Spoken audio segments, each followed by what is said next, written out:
In November 2023, I had the honor of being a co-host of the Network to Heal Summit, which was created by Mathias and Doris Berner with fellow co-host Nathaneal Schwartz. The following episode is a taster of the interview which Mathias did with Alize Timmerman, and I will be sharing more taster episodes with you over the coming days. If you enjoy this lecture and would like to purchase the Summit package to have full access to all the lectures plus bonus content, then Mathias has organized a massive discount for my listeners. The package is normally €295, but if you use the code NETWORK2HEAL200, you will receive a €200 discount, meaning you can get the entire Summit package with bonus content for only €95. To access this, visit www.networktoheal.de. You can then select if you want the website in English or German. Scroll to the bottom of the page where it says Secure your conference package now and enter the discount code NETWORKTOHEAL200. Easy peasy. Enjoy the episode.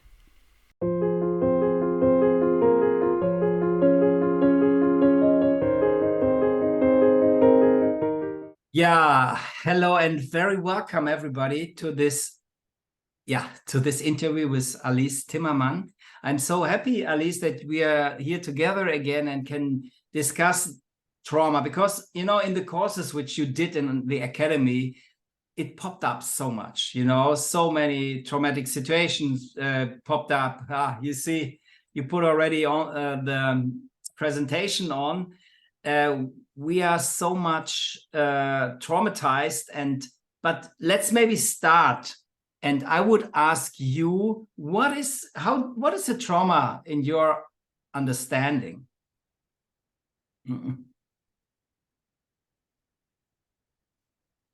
Yeah, that is in a way the first question, because I really feel that the word now is overused. This is kind of source of everything or something. We are traumatized, we are. So, of course, I thought enormously much about it. I even thought, should we leave the word trauma? Because in a way, then you talk from a certain pathology, while I really see that the experiences we get in life is part of our learning path. And it teaches us, it helps you how to come into paradise. It helps you how to come over certain terrible, difficult experiences, but you learn deeply how to, not only how to survive, but you learn also that life and death is part of the whole circle. As the Egyptians say, that we start living after death. And, so first of all, I like to tell you that went in the Western world very much out of order, because the disconnection, the last 100, I don't know, last 80 years is the disconnection with our spiritual world. And when you disconnect it from the spiritual world, and when you cannot grow into your higher self, you see everything as a loss. And you don't see that these losses bring you to a spiritual connection with your, what we call, with your higher self. So in the first place, a trauma is that some part of you is disconnecting from yourself. And that, in fact, is the trauma that you suppress, or you have to suppress by the action-reaction pattern, some part of yourself, so you cannot digest it, you cannot integrate it. That is what we normally mention as a trauma. The spirit gets disconnected from the self, from the body, and then you cannot feel happy anymore. because you're living in what we say in different personas. I show you, I made a little PowerPoint about it. So here, what happens, you get threatened, and the nervous system is becoming extremely active. And a physical trauma is very easy to see. It's, you know, you have an accident, or there are problems during your birth process, and that is very easy to see in the birth process. We know already lots of remedies which can help us very easily. So in the physical world, the trauma can be treated quite well. But the psychological trauma is something completely different. And the psychological trauma also has its base in our physical world, but also in our mental, emotional, spiritual world. So let me see. You know, it's the nervous system becomes extremely active, and it's what we call an overwhelming experience. And that is where you get disconnected from your body and from your mind, and you feel hopeless and helpless in this experience. We're going to talk about Budlaya later on, but you must understand that, for example, a woman starts deciding that she is mistreated by her husband and needs to go out of the relationship, or she is beaten up or abused. So you have that you want to leave the house, and you have that you want to take your children with you, and maybe your children need to go in another school. Maybe you have to find a better financial situation. You lose your house. So it's a whole complex of experiences where you start running, working, organizing, and you have no time anymore. That basically the trauma started when you got beaten up for nothing or whatever, that you were in shock about what is happening in your relationship, and it becomes a total overwhelming experience.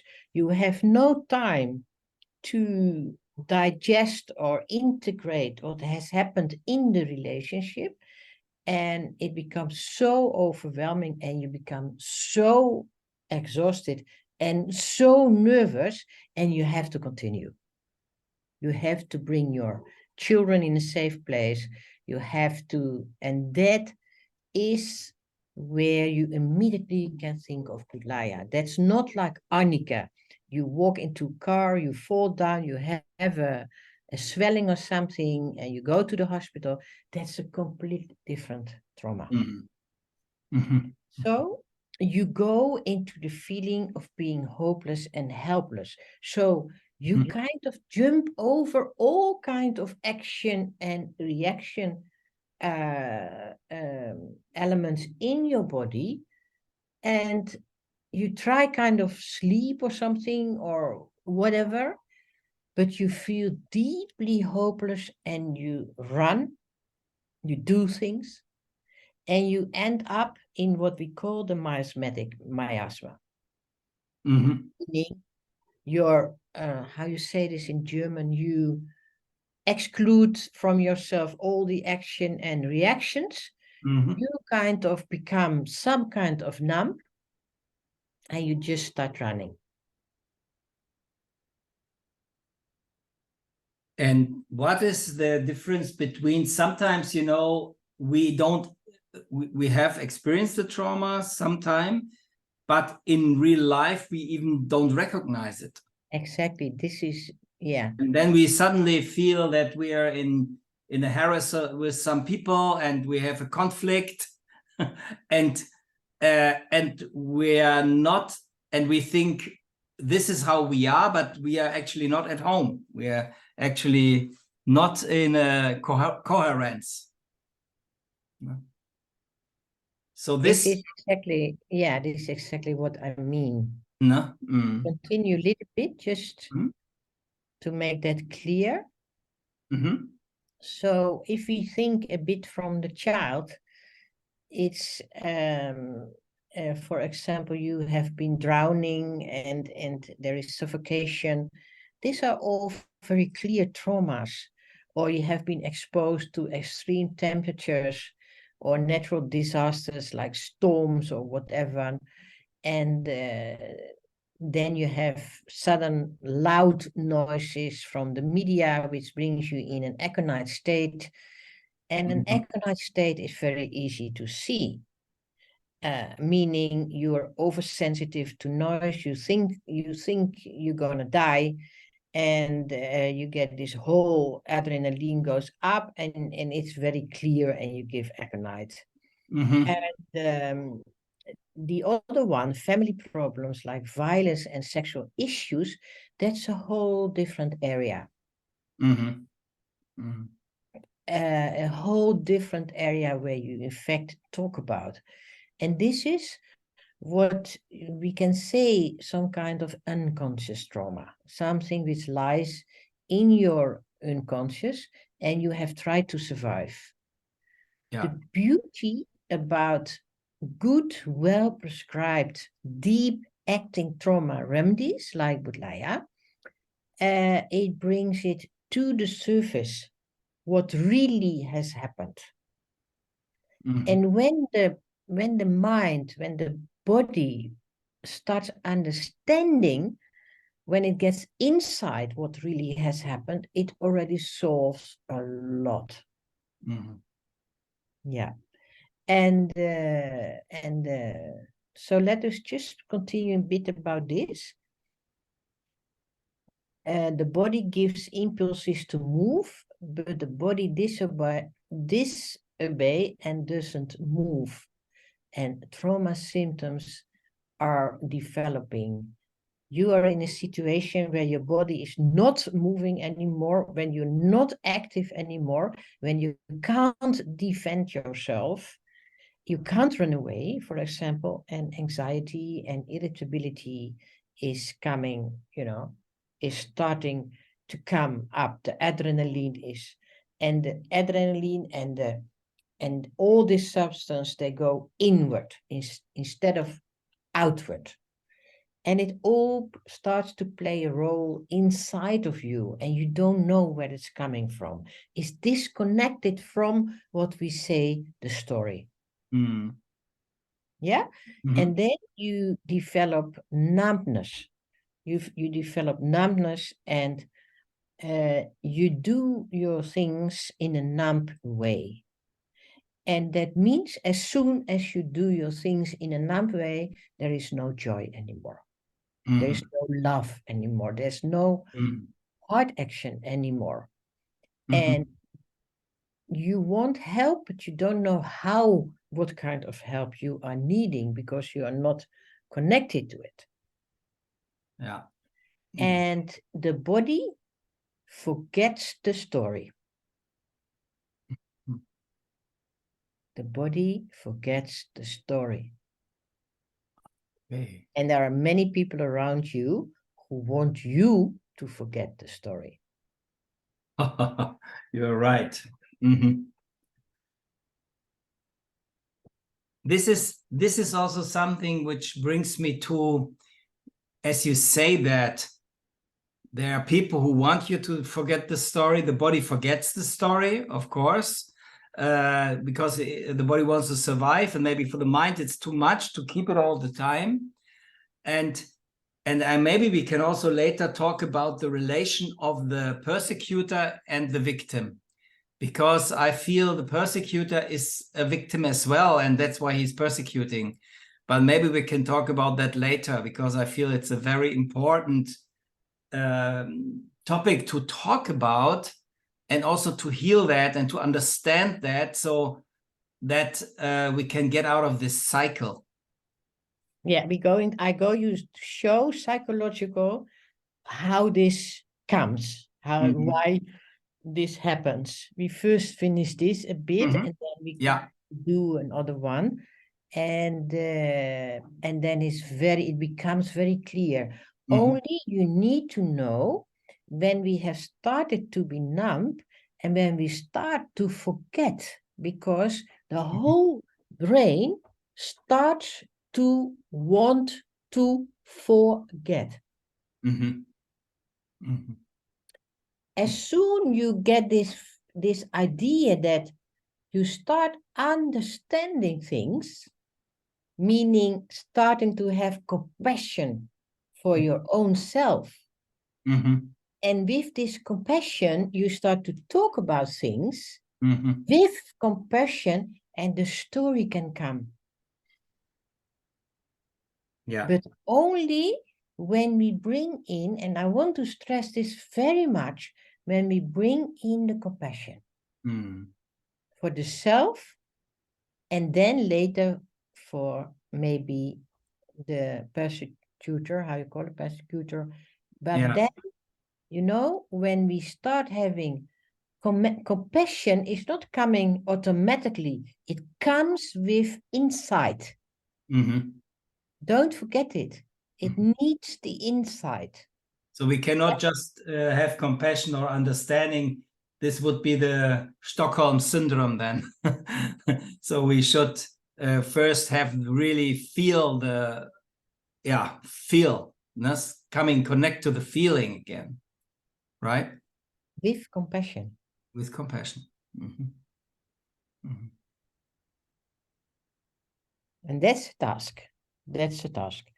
So that's why we gave in our teachings, you know, in the Berner Academy, we are doing the course to integrate what we call Maria Magdalena, meaning, and what we call also the first paragraph of Hahnemann, listening with compassion.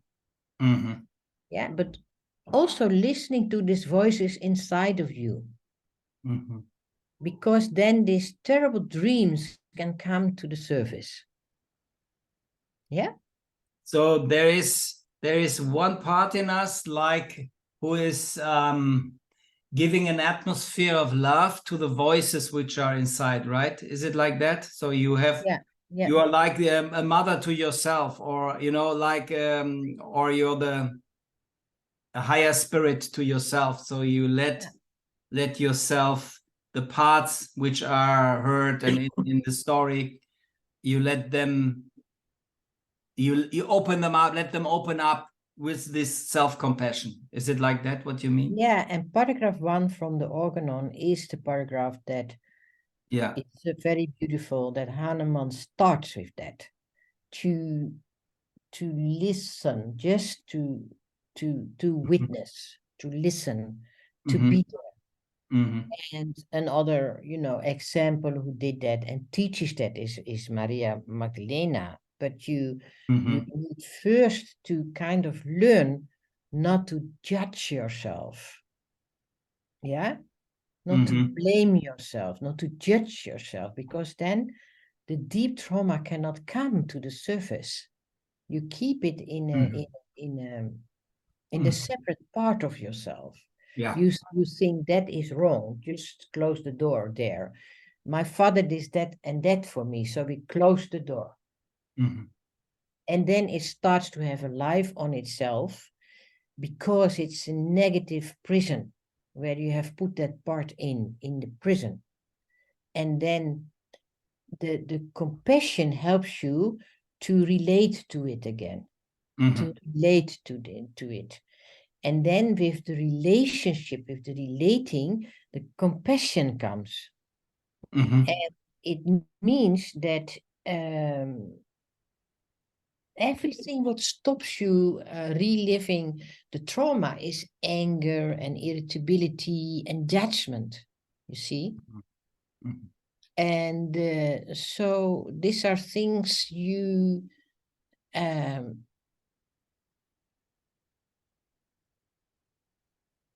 need to know as when you work with others, you know. Mm-hmm.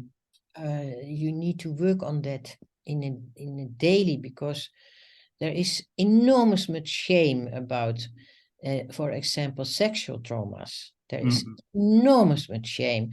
So when you don't talk with this level of compassion to the ones who were part of that, then the one who is the victim is keeping that separate in the body. And then from this separate part in the body, you start to have symptoms. Start to have feeling of numbness, feeling of paralysis. You start to, there's no joy in your life, and you keep it all the time apart from yourself. So that's a very important part. And that's why I was so impressed. I have to tell you this, Matthias. I was so impressed with a woman. She called me up when I was now 14 days ago, 3 weeks ago in the United States, and she had her family had a child in Israel, and the child is hostage by the, and they are completely upset, this woman, and she went to one of our students in the United States who is in our course, and she said, can you close your eyes and feel the remedies, what you need? Can you please just do it yourself? So she was feeling over, she went over all the remedies just with her hands, this woman, and she was choosing blindly forgiveness. Oh, wow.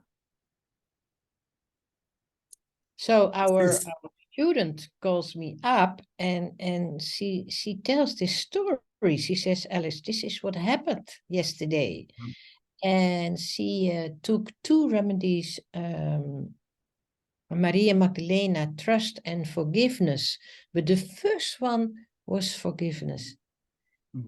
And then, yeah, I was thrilled, the colleague of us, she said, I have to tell you this. This is what happened. Beautiful. To choose in this very stressful situation, that you choose this remedy means that the woman had already a lot of compassion in herself, you see. And it was so beautiful, and she was using the remedies, and it made the family really coming, quiet and to themselves, and she was so thankful. I mean to say that, so this woman is not developing symptoms now. She's not getting sick.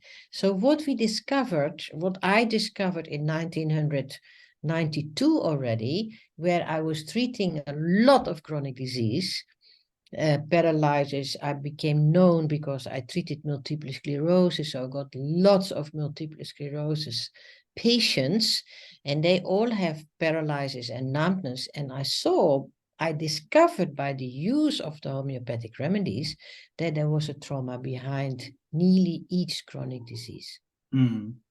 So I think this is very important what you're saying, and this is what is also a huge understanding, that we get that the chronic diseases are mainly caused by a unresolved trauma, right?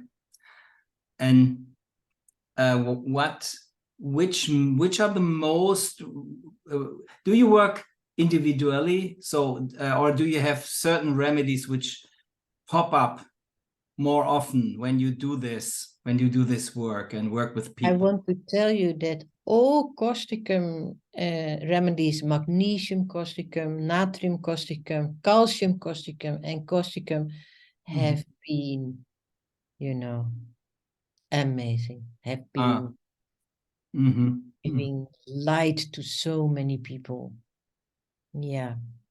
Yeah, this is good for all the colleagues who are listening, so that they have an eye on that and see if they might. When you do the seminar summit about a longer lecture, you will see all the cases related to these remedies, and you see all the but this is and then there are many men, but it stays with us the same. Conium has a total different background. Conium is complete suppressed sexuality, and the sexuality is transformed into the higher self, meaning in the connection with the spiritual forces. But there are many traumatic experiences for men and women in the religious world where the sexuality is suppressed and where you get cancer because of this. Whole other, you know what I mean, a whole other line. And the body needs to live. The body needs to feel alive. And when you feel not alive in some part of your body, then there is a problem. Yeah? And that is, that's very simple. The body needs to feel alive. Life in the whole body. Yeah. And in connection with every part of your body. Yeah? Other, of course, big trauma is that we, not feeling and then, being and living in the head and disconnected from the body gives a big group of a big symptoms, big pathologies. And let us just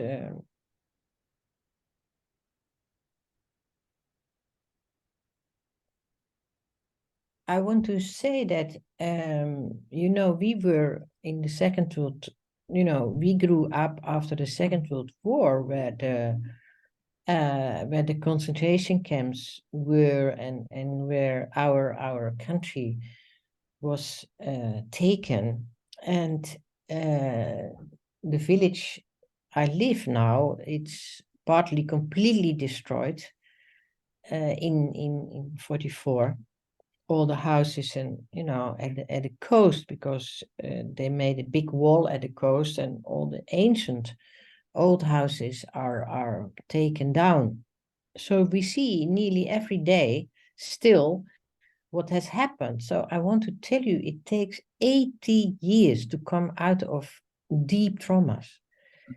And that is the same for Ukraine and the same for Palestine and Israel, of course. So it's so important to be to do prophylaxis, to live in peace, and to bring peace back. And I showed you in our Lacumanum course that there has been evidence that all countries who were breastfed or tribes and things, they did not see wars in the ancient time. And one of our big traumas is, in fact, when we started to have territory, when we said this is mine and this is yours. And it's not natural to the human being to be like that. It's organized crime, in fact. It's not, and when we don't solve that on a deeper level, yes, we continue having all these traumas. And I'm also thinking a lot about that most of the traumas which were given to children or young people, people who didn't have part of this organized, and so when we talk about causticum, for example, there is a time in our life that is the time between 6 and 12, then is that you have the development of justice. Nearly every child goes through a time for 3-4 years that they feel everything is some kind of injustice. Mm-hmm. Your brother get more sweets than you. I don't know. It's this time where the mind cannot still not be refined in his judgment. So the judgment in causticum usually, or the trauma usually has already started between 6 and 9 or 10. And that is where the child would have needed insight, would have needed, sharing what is really happening, why I feel this way. And then through the sharing and to the compassion for the problem, the child goes easily, But when it doesn't get, in causticum, we think very black and white. It's your fault. Ah, yeah. Okay. The child thinks in these black and white elements, and there it builds up a kind of, trauma already, because they think this is injustice. Out of the blue, this is felt as injustice. And so you have these times where you get stuck in your development stages, and it's in a way the path of you are walking on, that you need to have this experience to come over them. Mm-hmm. And that we need to do with self-value, self-compassion, and good morality to yourself also. Causticum is very strongly related to the moral brain. The moral brain is developing between 6 and 9 and 10, and that is where the brain of morality is developing. That brain can only develop when there is love from the parents. Mm-hmm. When there is no good connection to the parents, the moral brain is not developing. And you start beating up other people without any moral. Mm-hmm. Yeah, without any shame or whatever. And you see, so these containers of your parents need to be there to develop also. Okay. Yeah. And where in Romania they found the children without parents and they never got any compassion, they found that in the brain that moral not here is not developed at all and will never develop after. Oh, okay. It's so far. You can become a serial killer or whatever. You can go in the war and just, and the moral is out. And that's, that is what we need to understand these things. Hi, homies. I'm sorry to stop the episode here, but the good news is that you can still access the massive discount which Mathias has organized for my listeners. That is you. To listen to the rest of the episode, as well as the entire Network to Heal conference package plus bonus content, visit www.networktoheal.de. You can then select if you want the website in English or German. Scroll to the bottom of the page where it says secure your conference package now and enter the discount code Network to Heal 200. Enjoy!